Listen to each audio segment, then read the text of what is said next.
about you going to the bank to get a loan. Now, how can you consider that as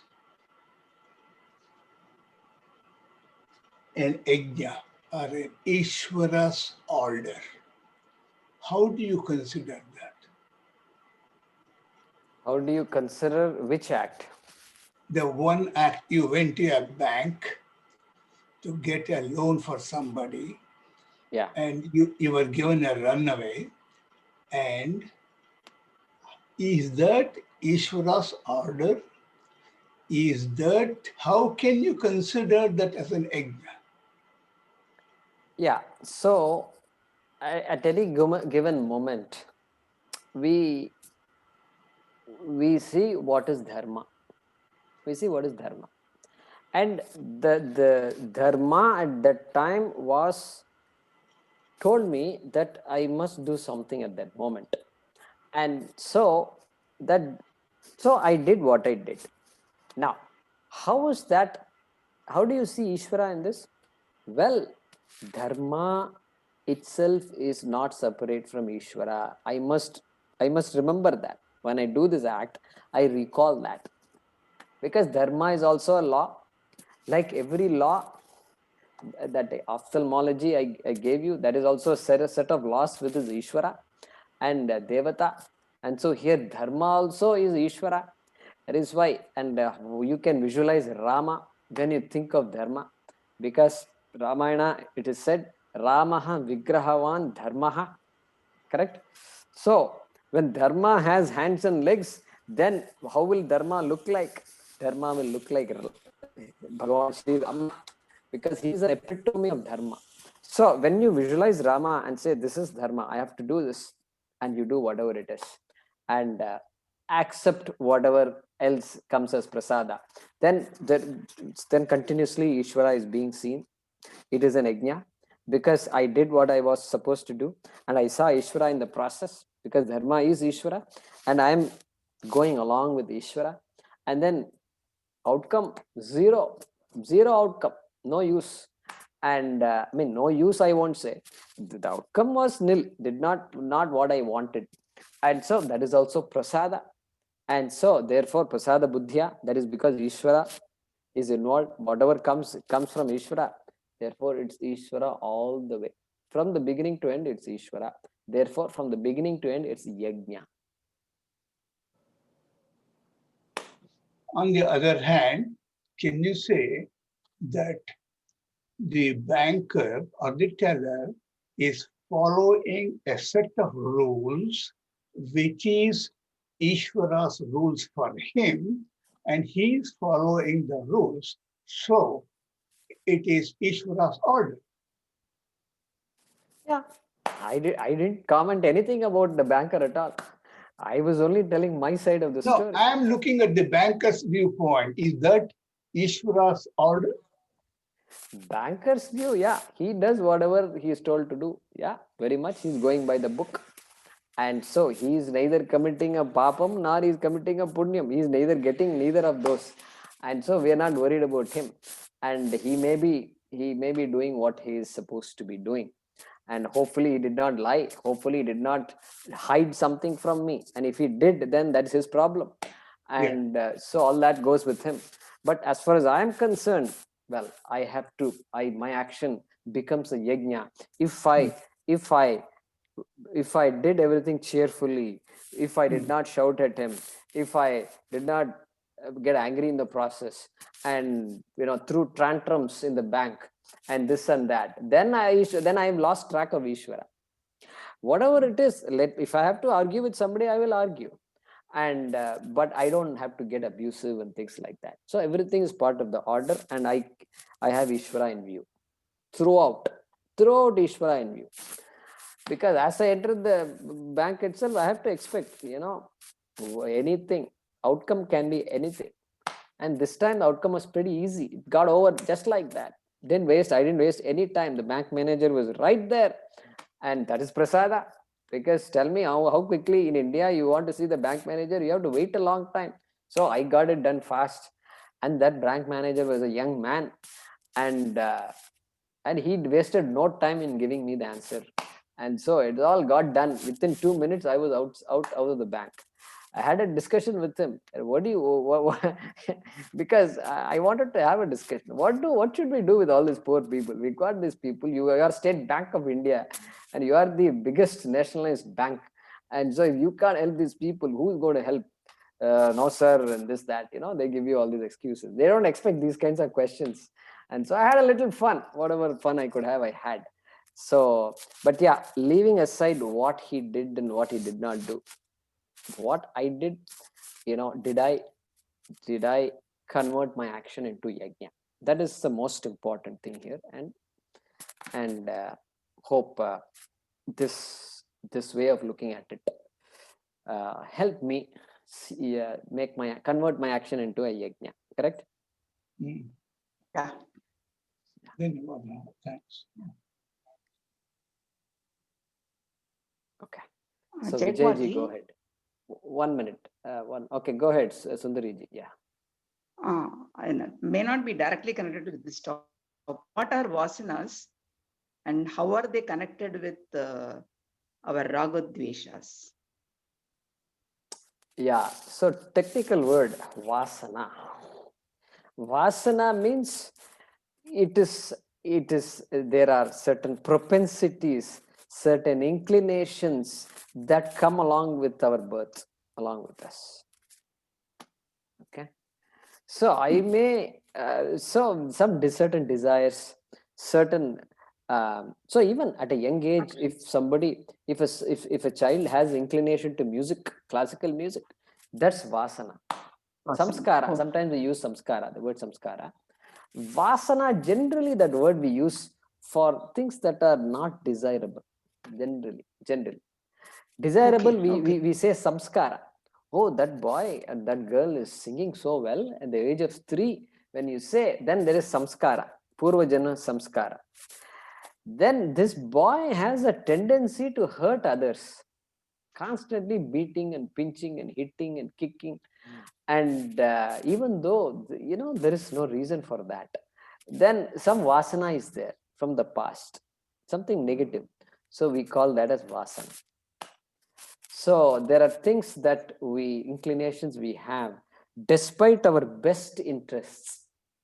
As an adult, we have good intentions, and sometimes this vasana comes and makes things a little difficult for us. Some behavior that happens, which is not desirable. Correct? That is due to vasana. Purva Janma vasana, it's called. Yeah. And I also have one more doubt.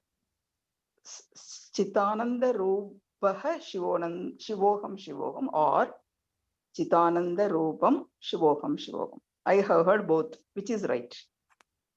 Okay. So the right one is Chidananda Rupaha. Okay. Chidananda Rupaha. Why it is not Chidananda Rupam? If it was Chidananda Rupam, it should have been Shivam. But it's not Shivam. It says Shivoham. Shivoham is Shivaha Aham. Shivaha is Ekavachanam, singular masculine gender.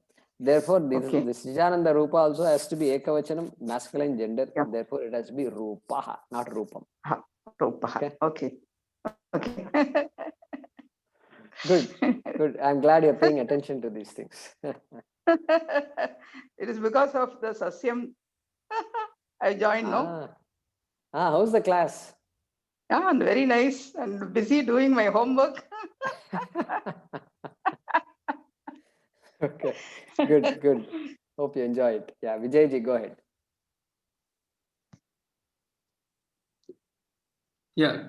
So Guruji, in Karma Yoga, in the second chapter, we briefly spoke about the attitude towards karma, right? Which was offering to the divine and then taking everything as prasada and all that we spoke about. So how is that action when we do as offering to God different from yajna? Is that the same or there is some difference between these two?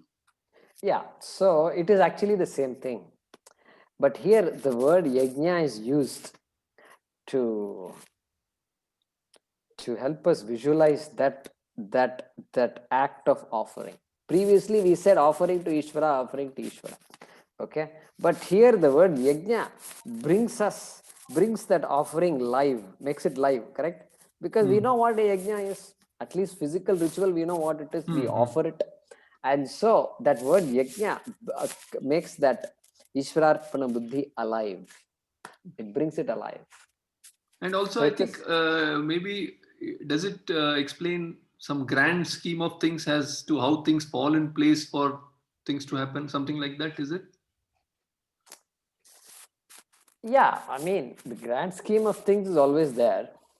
And here the objective is to convert our actions to yajna. And and of course, appreciation of Devata is so important.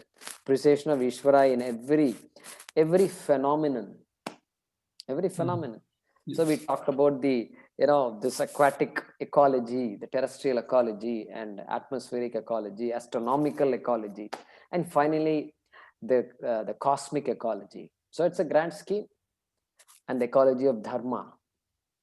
All that is indeed a grand scheme. So yeah, so that sensitivity and appreciation of all these different orders comes along with the word yajna. Yeah. Okay. Thank you, Guruji. Thanks. Does doing your duty become a yajna? Does doing your duty become a yajna? So Dr. Elizabeth Vallikad is asking, does doing your duty become a yajna? So, correct, doing one's duty becomes a yajna if Ishvara is in view. Okay, let me repeat that again. Doing my duty, that is there, that is keep that. And then keep the other thing also, doing my duty with the recognition of Bhagavan. Okay, the two different things. Same thing, but in one case, Bhagavan is in view. The awareness of Bhagavan as all pervasive is in view. What is the difference between these two? Why are these two not identical? They look identical. Both cases, I am doing my duty. Correct?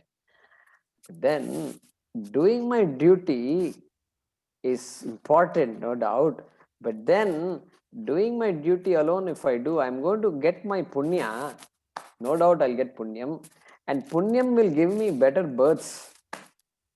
That's good. That's also desirable. And then what? Then I get better births, and then births and births and births. So dharma alone does not give you moksha. But moksha is needed means you need Ishvara in view. So dharma with the awareness of Bhagavan is important. Okay, think about that. Think about that, and we'll talk again. Okay. Kumarji, Yeah. I have a question. Yeah. I think Go ahead. yesterday you said you can get moksha in this life, right? I mean, if you do anything you do with Shraddha, Bhakti, and Ishvara Pranita Buddhi, then you can achieve or attain moksha in this life. But if you attain moksha, just think that if I attain moksha, am I going to reborn again? Yeah. So no, our understanding of moksha being what it is, moksha, attainment of moksha means that there is no another birth, no next birth for that jiva. Okay, those two go hand in hand. And why there is no another birth? Well, because moksha, the way we've understood moksha is that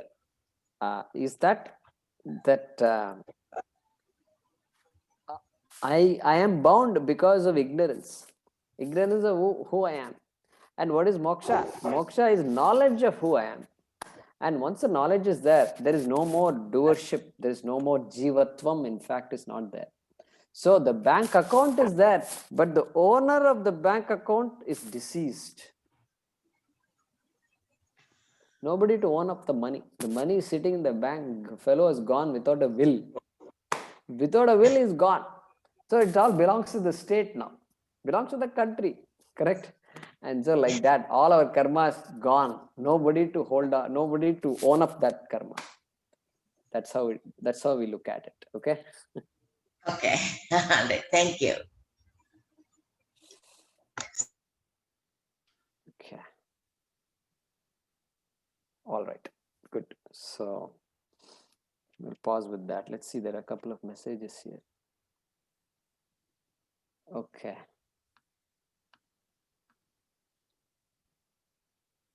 So Vijay Menon said after this incident, he comes up with the Gayatri mantra. Oh, that Vishwamitra incident. Yeah. Okay, got it. So, okay. Yeah, that's a good point. Then Hemalata Ramesh says, isn't it important to look out or be aware of opportunities to help? Yeah, I mean, absolutely. We are not made of stone, so we cannot but be empathetic to the needs of people. So yes, we need to be constantly aware and do whatever we can. Yeah. All right, so we'll stop with that. So is the marriage over for the child whom you were trying to help out, Guruji? Oh, no, not yet. Still So in we the want works. children, if you grant us this thing. We Yeah, could all- sure. Yeah, you can. Yeah, Are you helping the girl or the boy? I'm helping the girl. Yeah. They are refugees from Sri Lanka. So her mother was a refugee from the time, the IPKF 90s, early 90s. Some of you may still recall. Yeah, and so the Indian government sent its army to Sri Lanka to manage that Tamil and Sri Lankan problem. And so at that time, they were Tamils, and then they had to leave in the middle of night, and they paid some whatever. They gave up all their lands. They were all rich people. They had lands and things like that, and they had to leave everything. And in a boat, they all jumped into a boat. For 3 days, they went in that boat, and then she told me they took this rice flour. They mix the rice flour with the salt water of the ocean, and then they eat. That's how they survived those 3 days. And fortunately, the Tamil Nadu government and the Indian government, they already had set up they expected these refugees to come, and so they are all living in refugee camps. But the camps are so in a way, it's a good thing is the camps have they have a home, they have a small home, and then water, electricity, all these things are provided, and then they have an allowance, 2,000 rupees or something a month they get for their some basic expenses. So essentially they can survive, just manage to survive, and they can of course work and earn a living, but there are very stringent rules, and they cannot simply take a job wherever they get a job and things like that. So there are people that are working to improve the livelihood of these refugees. There are some organizations. There's one person who is just last week is going on a yatra, motorcycle yatra from Kanyakumari to up north. Why? He's going to visit all these refugee camps throughout the country and then understand the status of refugees. So very interesting what all people do, is it not? So yeah, thanks for asking, Hemalataji.